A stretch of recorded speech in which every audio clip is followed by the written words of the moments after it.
ನಮಸ್ಕಾರ, ನೀವು ನೋಡ್ತಾ ಇದ್ದೀರಾ ನ್ಯೂಸ್ ಫಸ್ಟ್ ಸ್ಪೆಷಲ್. ನಾನು ವಿನುತಾ ಪರಮೇಶ್. ಏನ್ ಮರೆತ್ರು ಹೆಂಡತಿ ಬರ್ತ್ಡೇ ಡೇಟ್, ವೆಡ್ಡಿಂಗ್ ಆನಿವರ್ಸರಿ ಮಾತ್ರ ಮರಿಬಾರ್ದು ಅನ್ನೋ ಮಾತಿದೆ. ಅಪ್ಪಿ ತಪ್ಪಿ ಮರೆತ್ರೆ ಹೆಂಡತಿ ರುದ್ರ ರೂಪ ಪಡಿತಾಳ ಅನ್ನೋ ಮಾತಿದೆ.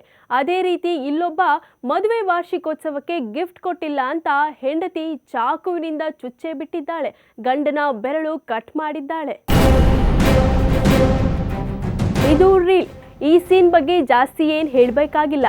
ಇಲ್ಲಿ ಗಂಡ ಬರ್ತ್ಡೇ ವಿಶ್ ಮಾಡಿಲ್ಲ ಅಂತ ಸಿಟ್ಟಾದ ಹೆಂಡತಿ ಕಾಲಿನಿಂದ ಜಾಡ್ಸಿ ಓದಿದ್ದಾಳೆ.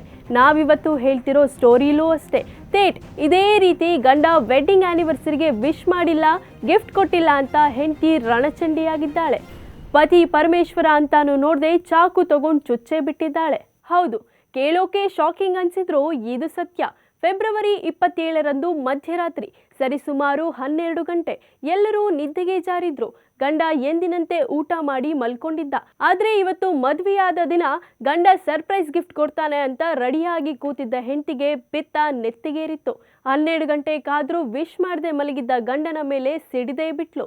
ಗಂಡನ ಜೊತೆ ಜಗಳ ಮಾಡಿಕೊಂಡು ಹೆಂಡತಿ ಸೀದಾ ಅಡುಗೆ ಮನೆಗೆ ಹೋಗಿ ಚಾಕು ತಂದು ಗಂಡನ ಬೆರಳು ಕಟ್ ಮಾಡಿದ್ದಾಳೆ.